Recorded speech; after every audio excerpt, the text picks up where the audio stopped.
Now, after that email was received at about 1:09, 1:10 p.m., who did he call? He called Ethan. Okay.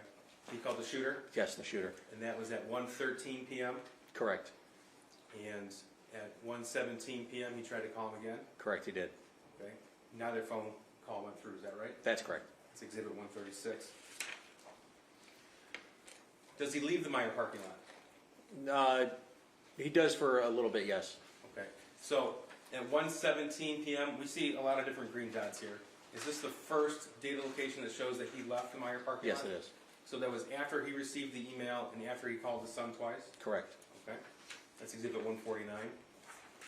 And does he call anybody else at that point in time? Yes, he tries calling Jennifer.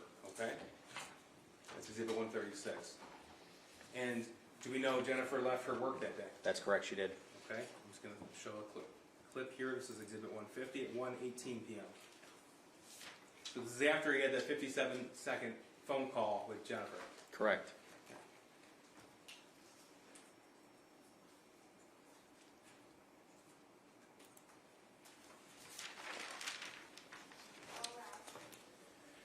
Okay, we saw that James left the Meyer parking lot at 1:17. Did he go home then? Yes, he did. Okay. Now, first, did he receive a phone call from Jennifer? Yes, he did. Okay, so this... Minutes and 19 seconds. Okay. Exhibit 151 is GPS location from 1:20 in the afternoon, November the 30th? Correct. Okay, so that's right after he received that phone call from Jennifer Crumbley? That's correct. Okay, and this indicates that he was at the home? On East Street, yes. Now, at this time, do we know if Jennifer was on the move? Yes, she was. Okay, but she wasn't home yet? She wasn't home yet? No, she was not. All right, so this is Exhibit 152.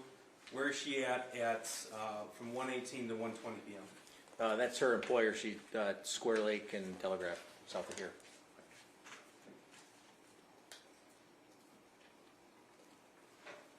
Now, while she was on that phone call with the defendant, with James Crumbley, did she send any text messages? Yes, she did. This is Exhibit 133. What did Jennifer Crumbley write to Andrew Smith? Well, first of all, did you learn who Andrew Smith was? Yes, I did. Who's that? That was her boss at work. So this is at 1:23 p.m. According to the records that you reviewed. Was she still on the phone with James Crumbley? Yes, she was. What did she write her boss? She said, "The gun is gone, and so are the bullets." He replies with, "I'm praying everything is okay." She says, "OMG, oh my God, Andy, he's going to kill himself. He must be the shooter." Okay. And that was 1:23 in the afternoon on November the 30th. Correct. Now, did the defendant receive another phone call from his wife after they hung up from that 10-minute phone call? Yes. Okay. Going back to the phone log. This is at 1:30 in the afternoon. It looks like a 3-minute phone call between the two. Correct. Now, this was at 1:30 p.m. with a 3-minute phone call, so it lasted about 1:33 in the afternoon. Correct. What did James Crumbley do after he hung up with his wife? He called 911. This is Exhibit 154.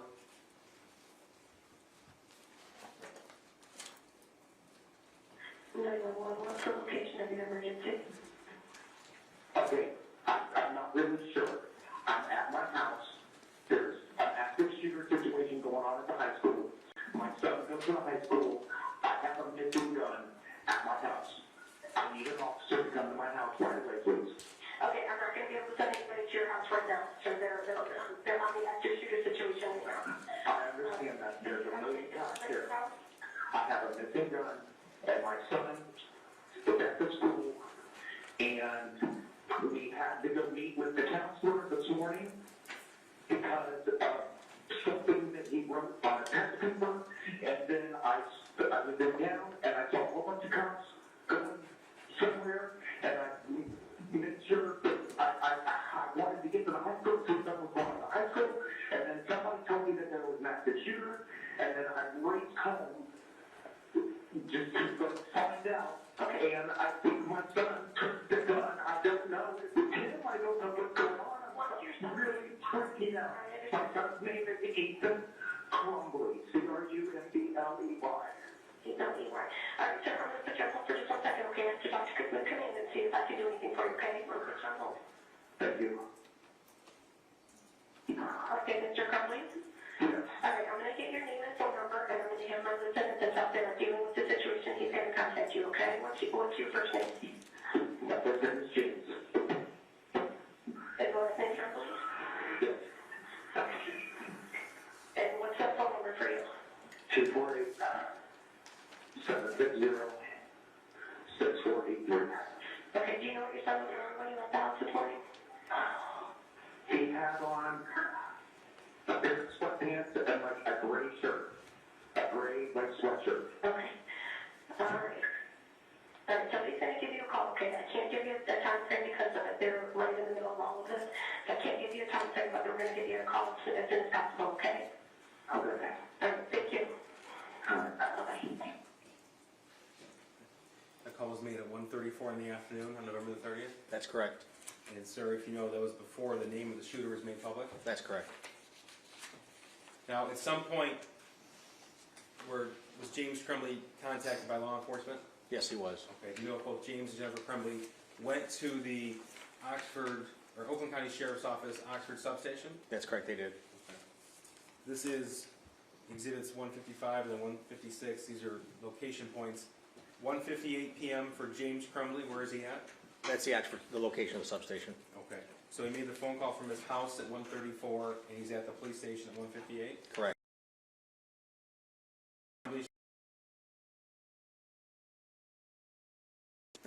Now, sir, we talked at the beginning of your testimony about the multiple phones that were recovered and that you conducted analysis on. You have a chance to review the forensic downloads of the other phones as well. Yes. Okay. Now, during the course of your forensic investigation, did you find that on a phone associated with Jennifer Crumbley, what we refer to as her burner phone, and an alarm set for December the 4th, 2021? Correct, it was. Okay. That's 157. Oh, they're back home at 2:30 in the afternoon at 157. Exhibit 157. Is that right? That's correct, yes. Okay. So Jennifer Crumbley 2:30, James Crumbley 2:30 afternoon. Correct. Okay. So now moving ahead to December the 4th. This is exhibits 159 and 160. What are we looking at here? That's the screenshot on the left side, and then showing the alarm set on the right side. Okay. Now, from your review of all of the forensic evidence that you had, did it appear that Jennifer Crumbley would leave her phones on throughout the night? That's correct, she would. Okay. Now, we talked a little bit about how the cached images were found of that 9mm handgun, but the message wasn't found, and how you have an ability to occasionally obtain deleted content. That's correct. All right. Were you able to obtain a Facebook thread between Jennifer Crumbley and somebody named Brian Wash? Yes, that's correct. Were you able to obtain any particular messages that were deleted? Yes. I'm going to show you Exhibit 161 and 162. These have been admitted. 161, what are we looking at here? The first box indicates that the message was unsent. And the second one from Jennifer Crumbley is, "We're on the run again. Helicopters not sure where to message you," on December 2nd at 1:31. When you say unsent, why is this significant to you? It says she recalled the message back. And this is from a Facebook message? Yes. Okay, so this is after the shooting. This is Thursday, December the 2nd, 2021.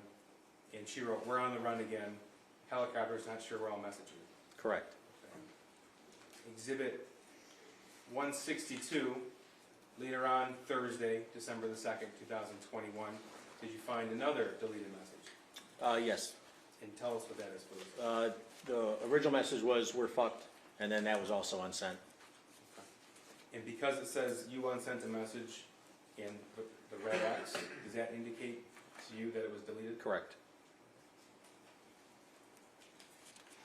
Now, sir, you reviewed all of the defendant's phone call history. Is that correct? Correct. At any point from the time that James Crumbley left for that piece of paper on November the 30th, 2021, to the time the shooting occurred, at any point in time did he call any doctor, hospital, or medical provider? There was no indication of that, no. Now, you reviewed his entire web history as well, James Correct. Crumbley's. At any point, did you see him researching 9mm handguns? No. So the screenshot that was on his phone that was deleted, that was sent from his son to him on November the 8th. That's correct. Now, earlier, you described the video that you put together of the shooting. Yes. And you spent, I asked you earlier, and I think your response was too many as far as hours. Could Yes, you, sir. for context though, to lay a foundation for the jury, could you give us an idea of how much time you actually devoted to this? To that particular video? Yes.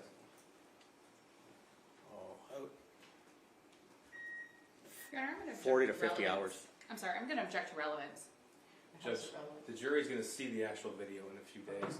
This witness was the individual to put over 100 camera angles together. To do that, he had to watch an awful lot of footage, and he also had to parse out certain activities of students before, during, and after the shooting.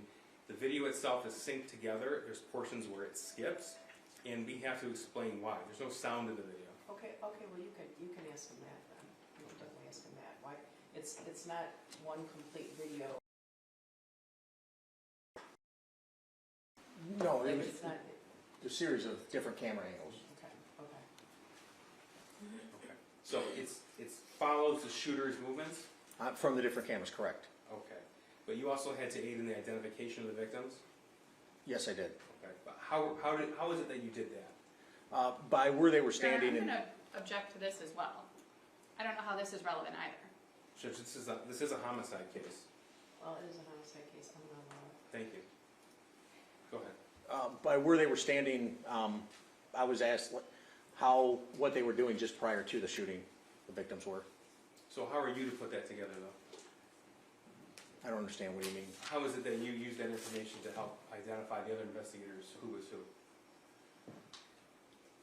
Let me ask you, did you learn what certain individuals were doing directly before the shooting? Yes, Okay. yes. And